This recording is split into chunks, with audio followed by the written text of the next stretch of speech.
Which am I more likely to acquire? Diabetes or polio?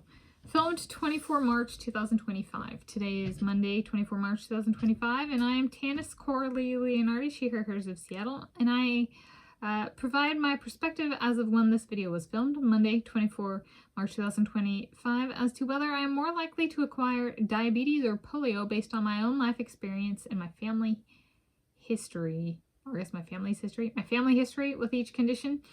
This is actually inspired by a sermon I attended in person and online. I went and watched it online after. By Pastor John Bjorg of First Lutheran Church of Richmond Beach from yesterday, Sunday 23 March 2025. So I'll build to that. So that's the introduction. Condition 1 of 2 I'm discussing here. Diabetes. So I ate a bunch of high sugar items when I was little, used to have urination problems, and could be classified as having blurry vision due to how bad my eyesight is, which are some of the symptoms of diabetes. Or two of them are eating high sugar foods is relevant here because diabetes is high blood sugar, though the people I have known, and I've known a few with diabetes, it can have highs like flare-ups and flare-downs. So actually, I think the person I've known in my life who ate more sugar than anybody else had diabetes. Fun tidbit. And I was like, oh my gosh, I can't even imagine eating that much sugar in one go because of how bad it would get when it dipped. Okay, so I had one grandfather and his sister, if I am correctly, in my family tree had this condition. And when I was alive, and I think they both developed it when I was alive, which is still technically family history because I'm just like, they're above me in the family tree.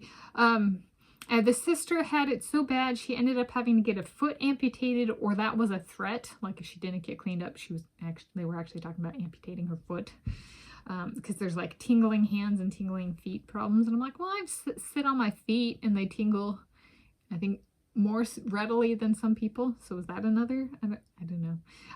No doctor has ever raised diabetes as a concern with me.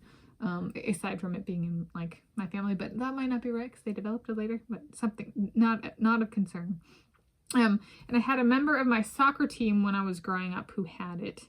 I was a very active person and stuff, and so she even did tests like on the soccer field because we'd have snacks and stuff, so she'd have to do a test to see if she could have a snack and then what could she have, or she'd pack her own snacks and stuff like that. So the grandfather who had it was the one who had melanoma, the same skin cancer that I was diagnosed with at 22 years of age. I think his was more advanced than mine, though. And he was the one that used the sweetener Sweeten Low, which I use these days. So in terms of relevance, it's relevant, and I even have a share a medical diagnosis with him already. Okay. So then condition 2 of 2 I'm discussing here, polio. I have a history of falling with a few big falls, yes. And I think someone a couple generations ago in my family tree, a sister or brother of my great-grandparent or whomever had it, if I am recalling correctly. So it's like, you know, if you go back far enough before they had the vaccine, somebody got it. Okay. That's all I got. And it's like, I think like 2 or 3 generations ago. So not that far ago. But like, I don't know if I would call that like, it's in the family tree, but not unless they're, and I don't think it was my direct ancestor or like straight up. So verdict, diabetes. For me, so which I am more likely to acquire per my own and family diabetes. Would it be much of a change for me? My guess is that in some ways, not really. Just to get no sugar syrup and no sugar candy options instead. And I've done that in the past, done no sugar items, and I'm fine with it. So that part wouldn't be that big of a change. Should I be concerned about higher body fat? I already have it and have been injured less and gotten less sick. So gotten sick less than when I had lower body fat.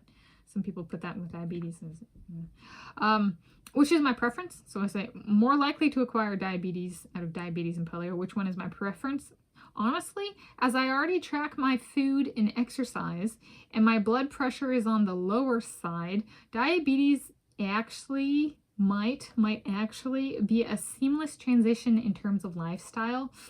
If getting on top of my blood glucose sugar levels helped improve my vision, maybe not even needing glasses, that would be a miracle in my eyes, literally. Yeah, they say blurry vision is a side effect. Well, so then if I get on top of it, I can see without glasses. That's a miracle. That's a miracle diagnosis, man. If that actually happened, that's all I need is diabetes. How do I get it? Yeah.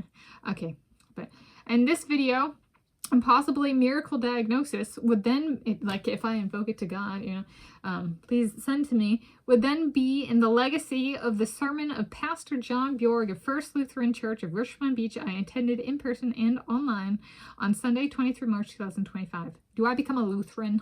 Do I actually get baptized at that church by that man? Do I have soulmates with me? Whoa. In conclusion, so I guess the only question left is, how do I acquire my diabetes?